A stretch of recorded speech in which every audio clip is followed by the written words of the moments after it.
Assalamualaikum warahmatullahi wabarakatuh. Alhamdulillahirrabbilalamin. Assalatu wassalamu ala asrafil anbiya wal mursalin Sayyidina Muhammadin wa ala alihi Muhammadin najim rasyad amma ba'du. Pada video kali ini sebuah tugas mata kuliah Legal Drafting oleh dosen pengampu Dr. Muhammad Nasih dengan sebuah judul Metode dan Teknik Penyusunan Rancangan Undang-Undang. Oleh karena itu, kita berada di dalam sebuah garis wilayah dan negara, tentunya membutuhkan hukum-hukum dan kebijakan-kebijakan tertentu untuk menjadi negara yang berjalan sesuai roda dan porosnya. Maka kemudian ketika kita membicarakan negara hukum dan undang-undang, tak luput juga kita harus mengetahui bagaimana sih metode dan teknik penyusunan undang-undang tersebut. Apa yang sekiranya harus kita kaji dari berbagai aspek, misalkan dari aspek empiris, teoritisnya bagaimana, juga harus menggunakan landasan-landasan tertentu, misalkan landasan filosofisnya, sosialisnya, dan kemanfaatannya nanti. Kiranya membuat undang-undang ada metode dan tekniknya, apalagi membuat undang-undang. Kita berjalan di saat pandemi hari ini juga ada administratifnya, ada peraturannya, misalkan harus pakai masker dan lain sebagainya. Oke. Metode dan teknik penyusunan, kita harus melihat juga latar belakangnya. Apa latar belakang yang membuat kita harus membuat undang-undang tersebut? Misalnya ada sebuah alasan yang tepat. Karena kita juga harus melihat kenapa harus membuat undang-undang dan apa sih representasi dari undang-undang tersebut, seperti itu. Maka kemudian kita harus melakukan penelitian terlebih dahulu. Metodenya adalah metode penelitian yang sekiranya dibutuhkan oleh masyarakat. Kita harus membuat kebijakan, misalkan seperti rancangan undang-undang RKUHP pada tahun 2019 yang sempat ditolak dengan hadirnya demonstrasi besar-besaran. Itu sebuah hukum di dalam negara demokrasi. Ketika ada kebijakan-kebijakan yang bertentangan dengan kesejahteraan rakyat, maka dilakukan penolakan-penolakan oleh berbagai sisi, misalkan dari mahasiswa, aktivis, buruh, dan lain sebagainya. Itu sebuah hukum di dalam negara demokrasi.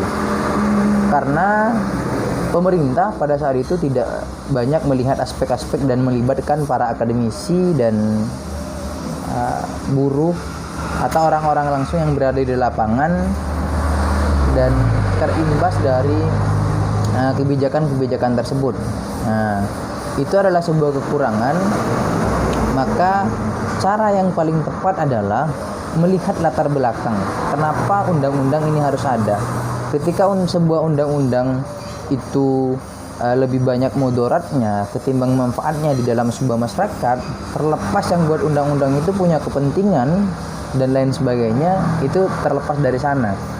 Maka kemudian kita harus mengkaji latar belakangnya. Kalau dianggap akan sesuai dengan kemampuan masyarakat menjalani ini undang-undang, maka itu dilakukan. Lembaga pembuat undang-undang sendiri adalah Dewan Perwakilan Rakyat. Dewan Perwakilan Rakyat kita itu diwakilkan oleh seluruh penjuru seluruh penjuru Indonesia. Artinya semua daerah mempunyai perwakilan tersendiri. Kalau kesejahteraan dan inspirasi rakyat tidak dapat diwakilkan oleh pembuat undang-undang ini sendiri, maka gugurlah kita bisa disebut sebagai sebuah demokrasi atau lembaga perwakilan di dalam tubuh Dewan Perwakilan Rakyat. Maka kemudian Dewan Perwakilan Rakyat ketika membuat undang-undang harusnya juga melihat latar belakang, sesuai enggak gitu kan. Kalau tidak sesuai, maka itu akan mendapatkan penolakan oleh berbagai sisi. Misalkan kemarin seperti RUU Cipta Kerja, banyak mendatangkan penolakan meskipun pemerintah memaksa kita untuk percaya bahwa undang-undang ini adalah baik, bahwa undang-undang ini adalah sesuai dengan keadaan hari ini, sesuai dengan sektor-sektor yang ada misalkan seperti UMKM, usaha makro dan lain sebagainya itu sesuai. Meskipun terlalu banyak penolakan-penolakan yang didatangkan oleh masyarakat, seakan-akan pemerintah itu memaksa, Dewan Perwakilan Rakyat dan lembaga eksekutif sendiri memaksa kita untuk percaya kepada mereka, sedangkan fakta di lapangan tidak seperti itu, teman-teman. Nah, itu salah satu sebab pembuat undang-undang yaitu Dewan Perwakilan Rakyat bukan tidak, tapi kurang melihat sisi-sisi bawah yang ada di masyarakat, bagaimana masyarakat ketika terkena kebijakan-kebijakan yang menyalahi aturan masyarakat itu sendiri. Seperti itu. Tujuan dari pembuatan undang-undang itu harus jelas juga, dan kalau bisa tertulis secara hukum. Karena kalau tidak sesuai, permasalahan tersebut tidak akan pernah terselesaikan. Artinya akan ada penolakan juga besar-besaran. Tujuannya misalkan tidak bertentangan dengan kehidupan bermasyarakat, supaya tidak ada benturan-benturan opini misalkan, apalagi benturan perang dan lain sebagainya, perang dingin perang media dan lain sebagainya, ketika ada unsur-unsur yang memang salah satu kubu mempunyai suatu kepentingan. Maka merumuskan tersebut harus dihadapi sebagai alasan pembentukan itu apa, seperti itu teman-teman sekalian. Metode penelitiannya kita harus lebih pada penelitian secara praktek atau yuridisnya gitu kan, hukumnya bagaimana membuat peraturan seperti ini, teoritisnya, semua teori harus kita kumpulkan menjadi sebuah alat dialektika. Jadi teori-teori itu sebagai sebuah alat dialektika, alat berbincang-bincang, alat berdiskusi untuk kemudian bisa memecahkan suatu persoalan dalam berbangsa dan bernegara. Kalau kemudian tidak ditemukan permasalahan-permasalahan, maka kita harus membentuk sebuah wawancara terhadap masyarakat. Apa sekiranya yang dibutuhkan di masyarakat itu dalam bentuk undang-undang. Interview itu harus dilakukan, itu namanya sebuah penelitian praktek di lapangan yang kemudian mendatangkan sebuah skema-skema di dalam sebuah undang-undang untuk dirumuskan. Nah, seperti itu. Lembaga yang bisa mengusulkan undang-undang itu sepertinya ada tiga. Lembaga Dewan Perwakilan Rakyat, Dewan Perwakilan Daerah, dan lembaga eksekutif itu sendiri yaitu Presiden. Selain dari tiga tersebut tidak bisa. Nah, maka kemudian yang bisa membuat undang-undang ini sekiranya mampu untuk melakukan interview terhadap masyarakat, wawancara terhadap masyarakat, melakukan penelitian terhadap masyarakat, kemudian mendatangkan sebuah solusi. Oh, ini loh yang sekiranya dibutuhkan di dalam masyarakat dan harus dibentuk undang-undang. Misalkan dianggap bahwa di daerah A minuman beralkohol itu sangat dilarang dan selalu terjadi benturan-benturan yang begini dan begitu, maka kemudian Dewan Perwakilan Rakyat mempunyai tanggung jawab penuh untuk membuat undang-undang itu sendiri. Apa sih solusinya dari hadirnya ini? Maka disitulah yang disebut kita harus berjalan pada porosnya di dalam berbangsa dan bernegara. Sangat penting juga untuk kita sadari, di dalam tubuh Dewan Perwakilan Rakyat juga harus meneliti tentang asas-asas kehidupan di dalam masyarakat. Undang-undang itu tidak harus berbenturan. Semacam ini adalah evaluasi dari penelitian yang ada, terus metode-metode praktek teoritisnya, empirisnya di dalam tubuh masyarakat itu yang ada, maka akan dilakukan sebuah evaluasi yang kemudian tidak bertentangan dengan hal apapun. Di dalam kehidupan masyarakat akan baik-baik saja, tidak berbenturan dengan peraturan di daerah, tidak berbenturan dengan peraturan yang di atasnya. Kita sebagai negara hukum menganut pada sisi Undang-Undang 1945. Jadi peraturan yang dibuat tidak melanggar atau tidak kontroversi dengan peraturan-peraturan di atasnya, yaitu Undang-Undang 1945. Kehidupan di dalam masyarakat itu juga harus sesuai, tidak bertentangan dengan peraturan daerah, tidak bertentangan dengan kehidupan masyarakat yang ada. Itu kemudian penting untuk dibicarakan oleh Dewan Perwakilan Rakyat di saat terjadi sebuah metode dan teknis penyusunan rancangan undang-undang. Di dalam daerah itu kan ada peraturan tersendiri. Jadi kalau pembuat undang-undang Dewan Perwakilan Rakyat tidak begitu masif dan kehati-hatiannya dalam membuat undang-undang, takutnya ada tumpang tindih hukum.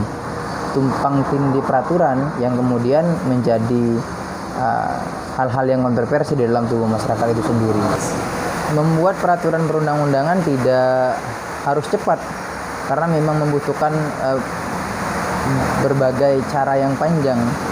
Di dalam sebuah undang-undang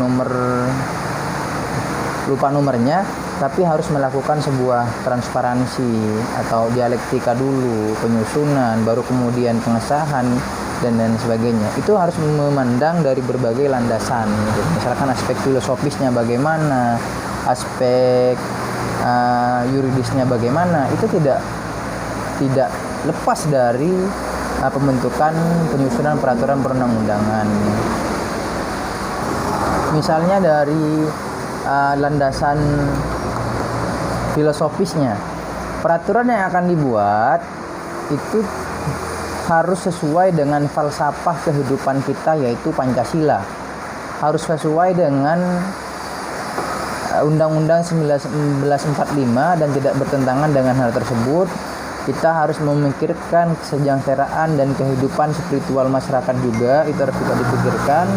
Terus dari aspek lingkungan juga harus dipikirkan oleh pemerintah yang membuat undang-undang itu sendiri.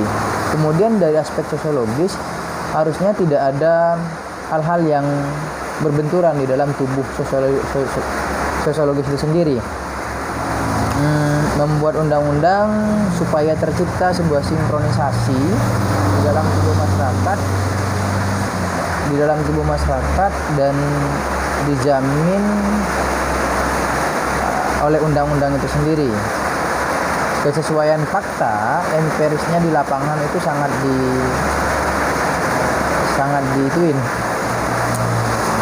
harus dijaga gitu kan, sangat harus diperketat gitu, supaya lahirnya undang-undang ini bisa membawa kesejahteraan, tidak ada kelompok yang dirugikan dan juga tidak ada kelompok yang diuntungkan.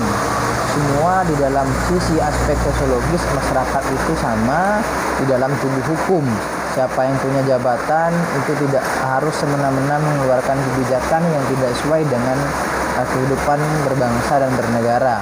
Dari aspek yuridisnya, misalkan undang-undang ini harus sesuai dengan peraturan-peraturan yang sebelumnya yang telah ada, kemudian harus bisa menggapai tujuan-tujuan sebelumnya yang belum terrealisasi, kemudian didukung dan disupport oleh undang-undang ini, dan adanya sebuah solusi kembali di dalam tubuh undang-undang ini kemudian melahirkan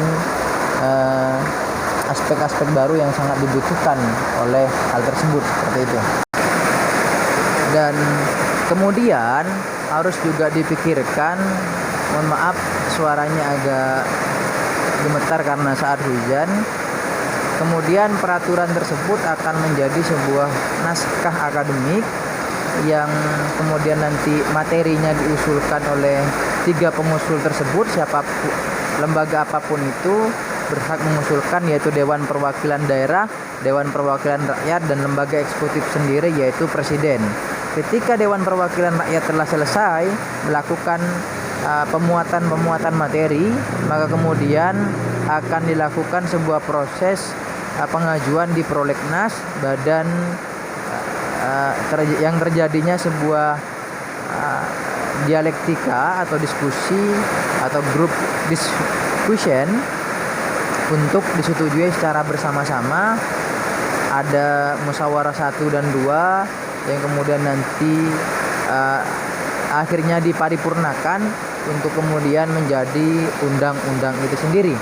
Kalau misalkan terjadi sebuah penolakan, maka ada sebuah revisi yang akan dilakukan oleh Dewan Perwakilan Rakyat.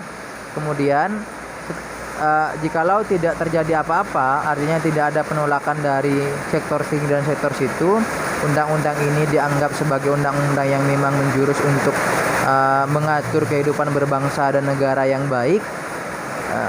Adanya progres peraturan yang dipimpin oleh Dewan Perwakilan Rakyat, kemudian disetujui oleh lembaga eksekutif itu sendiri, maka kemudian menjadi sebuah undang-undang dan akan diberikan nomor undang-undang itu sendiri oleh Presiden Republik Indonesia. Seperti kemarin misalnya rancangan Undang-Undang Cipta Kerja setelah menjadi undang-undang maka dikasih nomor 11 tahun 2020 oleh Presiden Joko Widodo dan sah menjadi undang-undang dan akan diundang-undangkan secara otomatis di seluruh Indonesia. Seperti itu teman-teman sekalian, kurang lebihnya mohon maaf. Wassalamualaikum warahmatullahi wabarakatuh.